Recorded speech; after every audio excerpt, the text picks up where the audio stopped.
Salut fidèles abonnés, merci de recevoir mes salutations Agroéco responsable. La terre ne trompe pas, c'est vrai, je suis avec elle. Ravi une fois de plus de vous servir dans cette énième vidéo chez Agripreneur où on va parler de l'acquisition des terres agricoles. Une erreur surtout à ne pas commettre lorsque vous voulez acquérir des terres agricoles.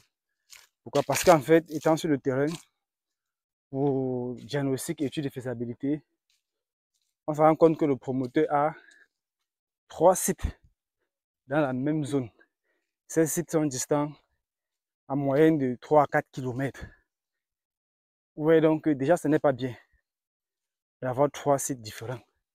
Et les 3 sites différents sont managés par une même équipe. Ouais, donc ces équipes doivent partir d'un site à l'autre, distant à moyenne de 3 à 4 km.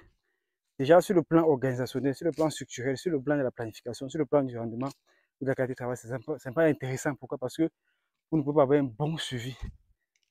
Il est important chez Agripreneur, lorsque vous voulez acquérir des terres, de vous rassurer d'avoir une bonne partie des terres disponibles. Je dis n'importe quoi. Supposons qu'en moyenne, les 3 sites du promoteur fait dans les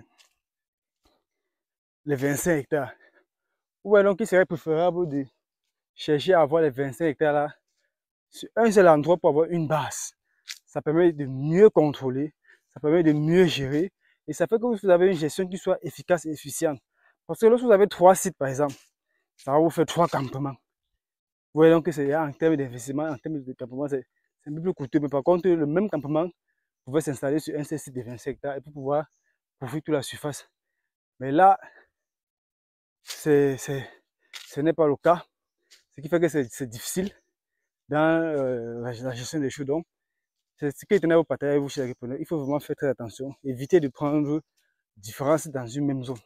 Vous pouvez prendre des sites différents peut-être dans des villages différents, sachant que là-bas, vous avez 20 village A, vous avez 20, village B, vous avez, mais pas que vous venez dans le même village, à des distances, comme j'ai expliqué tantôt, et vous prenez les différents parcelles, les différents sites, ça va être très pénible.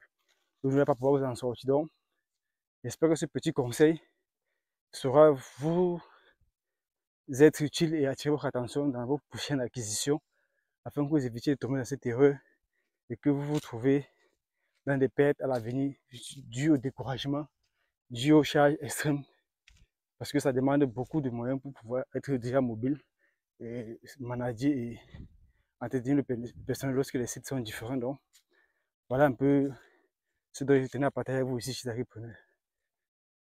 Vous savez, chez nous, c'est la rupture de terrain et non c'est le bureau. Donc, en pleine marche, il y a la fatigue. C'est pour ça que la voix tremble un peu. Je vous dis à très bientôt chez Agripreneur pour un sujet encore plus intéressant et encore plus alléchant. Vive l'agriculture africaine, vive l'agrofuturisme. C'était comme ça pour vous, le chantinet agrofutur. Comme toujours, pour vous servir avec beaucoup de plaisir et beaucoup de bonheur.